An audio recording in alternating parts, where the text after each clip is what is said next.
Assalamualaikum warahmatullahi wabarakatuh. Perkenalkan, nama saya Alif Adiatma Wijaya atau biasa dipanggil Alif. Saya berasal dari kampus Politeknik Negeri Samarinda, jurusan Teknik Mesin. Pada video kali ini saya akan mencoba mengenalkan tools-tools apa saja yang ada di CorelDRAW. Jadi langsung saja. Di sini kita eh, pada tampilan yang namanya welcome screen ini, langsung saja di new document. Nah, di sini ada banyak sekali template-template yang sudah disediakan dari Corel. Kayak misalnya ini template untuk A3, A4, A5. Terus ada untuk website juga, ada juga ini buat handphone dan lain sebagainya. Tapi kita di sini akan membuat template kita sendiri. Nah, di sini kita akan menamai dokumen kita itu yaitu proyek 1. Contoh aja nih. Baru untuk halamannya satu aja, page view-nya yang single aja. Nah, primary color mode atau format warna, di sini ada dua, ada CMYK dan juga RGB. Nah, bedanya itu untuk CMYK ini ditujukan untuk sesuatu yang mau dicetak kayak semisalnya banner, pamflet, poster, dan lain-lain. Sementara untuk RGB, ini diperuntukkan buat thumbnail YouTube, terus terus logo, wallpaper, dan lain sebagainya untuk ditampilkan di layar. Seperti itu. Baru selanjutnya ke dimensi. Jadi di sini dimensi ini ukuran untuk lembar kerja kita. Di sini kita bisa menentukan satuan apa yang mau kita pakai. Di sini ada pixel, ada sentimeter, meter, tapi di sini kita akan menggunakan sentimeter aja. Dan untuk panjang dan tingginya kita bisa tentukan sendiri, tapi saya akan menggunakan format yang biasanya ada di banner. Jadi untuk panjangnya 100 dan tingginya 50. Orientasinya ini kita rebahkan aja seperti ini. Yang mode rebahkan. Baru untuk resolutionnya kita yang biarkan saja di 300. Baru langsung oke. Nah, di sini untuk tampilan di sini berarti sudah berhasil ya masuk ke dokumen baru. Nah, di atas sini itu namanya adalah menu properties dan di sini di bagian kiri sini ini namanya tools. Kita akan fokus pada bagian kiri sini atau tools ya. Jadi yang pertama ini adalah pick tool. Jadi pick tool ini berfungsi untuk menseleksikan suatu objek. Jadi kalau misalnya kita bikin persegi seperti ini, terus spasi. Nah, gunanya pick tool untuk menseleksi seperti ini atau bisa mengubah suatu objek ini. Bisa juga kita klik lagi untuk merotasikan objek tersebut. Ya, mungkin seperti itu untuk pick tool. Baru selanjutnya free shape tool. Nah, shape tool ini berfungsi untuk mengubah suatu sudut objek. Jadi misalnya kalau kita klik shape tool, baru kita klik objeknya. Nah, di sini ada 4 titik nih. Kita bisa langsung klik seperti ini, nanti sudutnya akan berubah seperti ini. Nah, nanti dia akan jadi tumpul seperti ini. Nah, jika kalian mau salah satu sudutnya, satu sudut aja yang mau kalian ubah, kalian tinggal klik aja seperti ini, klik sekali. Nah, maka nanti cuman sudut ini saja, atau sudut yang kalian pilih itu bakal kalian bisa ubah, seperti ini. Kalau mau kalian ganti, kalian bisa klik lagi ke sini, seperti ini. Ya, seperti itu ya. Oke, selanjutnya adalah crop. Jadi crop ini berfungsi untuk memotong ya. Jadi kalau misalnya kita cropnya seperti ini, nah ini saya blok kotak seperti ini, nanti di luar kotak ini, itu dia akan terhapus. Jadi kalau misalnya saya klik yang tanda centang ini, nanti di luar kotak ini akan terhapus. Seperti ini. Ya, seperti ini ya. gitu. Oke, baru selanjutnya adalah zoom. Jadi zoom ini berfungsi untuk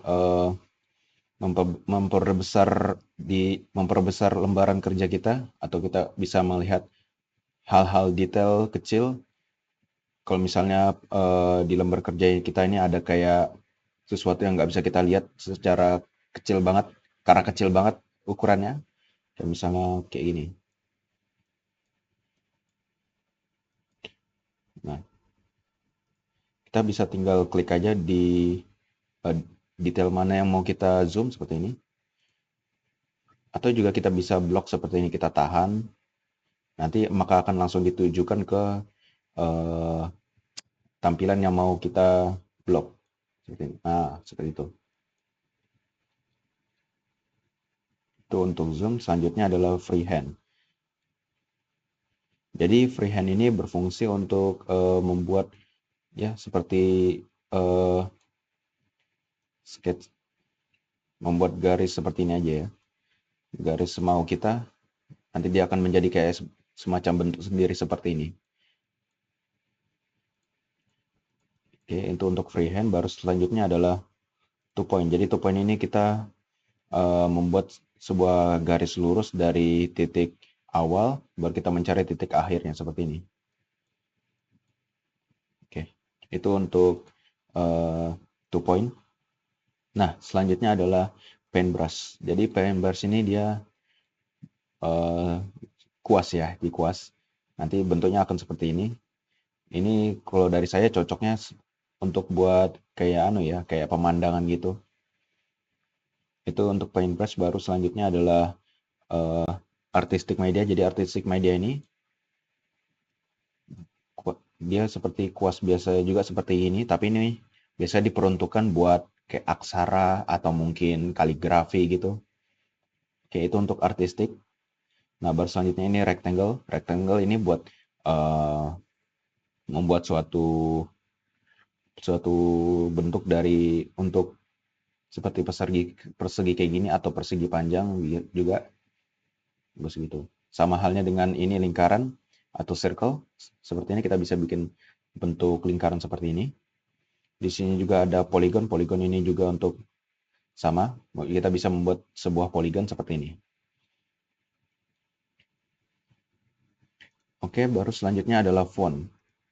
Jadi font ini berfungsi untuk kita bisa memasukkan kalimat semau kita. Jadi misalnya kita kasih contoh, kita ketik savage lah, savage. Baru kita bisa besarkan lewat menu properti di atas. Kita besarkan 72.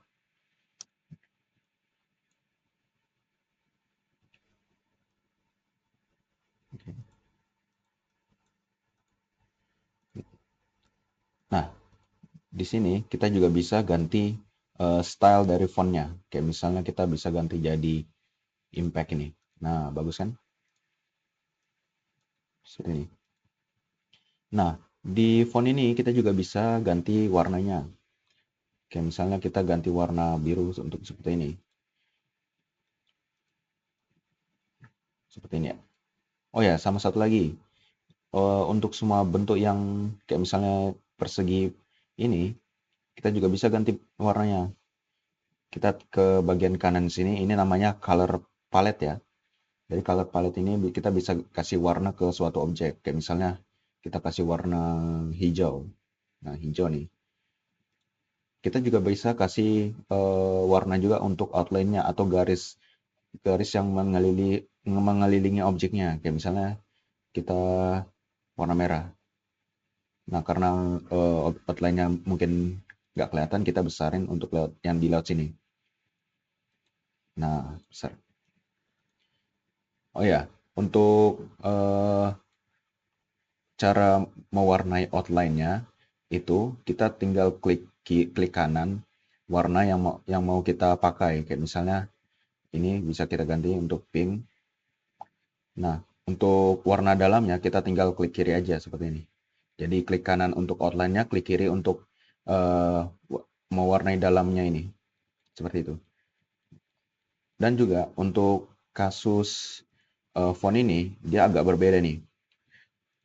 Kalau mau mewarnai outline dari fontnya, kita harus lewat ini ya, yang di bagian kanan bawah sini. Nah, setelah itu kita bisa memilih warna yang kita mau, kayak misalnya warna merah ini. Baru kita bisa behind fill, kita bisa atur juga posisinya di mana ini outline-nya. Baru kita bisa besarkan seperti ini.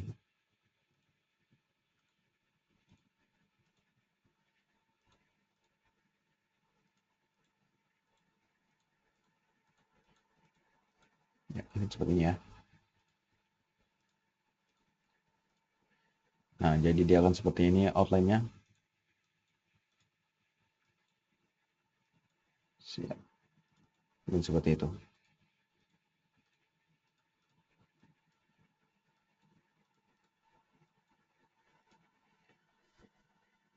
Oke, selanjutnya adalah ini. Parallel Dimension Tool. Jadi Parallel Dimension Tool ini berfungsi untuk mengetahui panjang dari sebuah objek. Jadi misalnya untuk persegi panjang ini, kita bisa, kalau mau mengetahui panjangnya bagaimana, kita bisa pakai Parallel Dimension Tool ini. Jadi misalnya kita ambil titik di tengah sini, baru kita klik tahan, baru sampai ke ujung satunya. Seperti ini, baru kita lepas. Oh wait, baru kita, sorry, kita langsung klik saja. Ya, seperti ini. Nanti akan dikasih tahu seberapa panjang dari persegi ini. Mungkin itu untuk paralel. Selanjutnya konektor. Konektor ini kayak semacam penghubung saja. Kayak jadi seperti misalnya kita bisa kayak gini, kita kita bisa klik tahan seperti ini. Mungkin kita pakai bentuk yang berbeda ya. Kita klik konektor, baru kita klik seperti ini. Ini cuma hanya penghubung saja. Nah, seperti itu untuk konektor. Baru selanjutnya adalah shadow. Jadi shadow ini berfungsi untuk memberikan suatu objek itu ada bayangannya. Kayak misalnya kita langsung klik seperti ini. Klik ke objek yang kita mau. Nah, oke, ditahan ya. Klik dan tahan. Nah, nanti dia akan jadi seperti ini. Kita bisa atur sebagaimana kita mau. Posisi bayangannya mau bagaimana.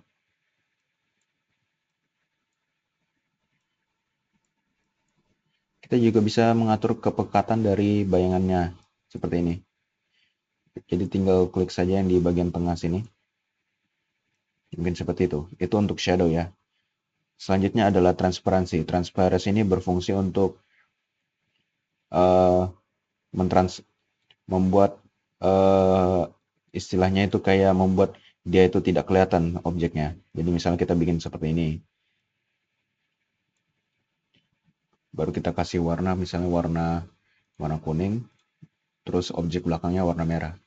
Nah, jika kita memakai transparansi tool, baru kita klik objek yang kita mau, maka akan jadi seperti ini. Dia akan tidak kelihatan.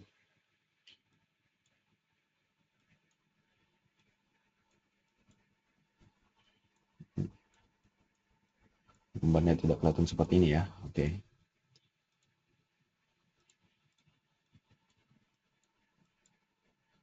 Oke, itu mungkin untuk transparansi itu ya. Baru selanjutnya adalah color eyedrop. Jadi color eyedrop ini berfungsi untuk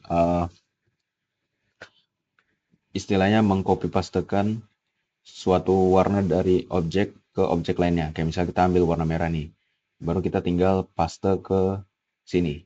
Nanti akan udah berubah. Nah, seperti ini. Mungkin itu untuk color eyedropnya.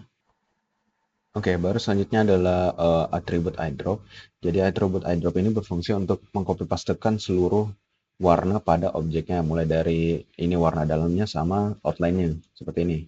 Nanti dia akan berubah seperti ini. Ya, ini juga. Itu untuk atribut eyedropper. Oke, baru selanjutnya adalah interactive fill. Interactive fill ini dia sama kayak transparansi tadi, cuman bedanya ini untuk warna ya, jadi seperti ini. Kita juga bisa mungkin seperti ini. Oke, itu untuk interactive fill. Baik, selanjutnya adalah smart fill. Jadi smart fill ini berfungsi untuk mengisi suatu objek itu dengan warna. Jadi kita bisa pilih warna dulu di atas sini. Mungkin kita bisa warna hijau. Nah, baru kita tinggal isi bagian mana yang mau kita isi dengan warna. Mungkin seperti ini ya. Ya, seperti ini.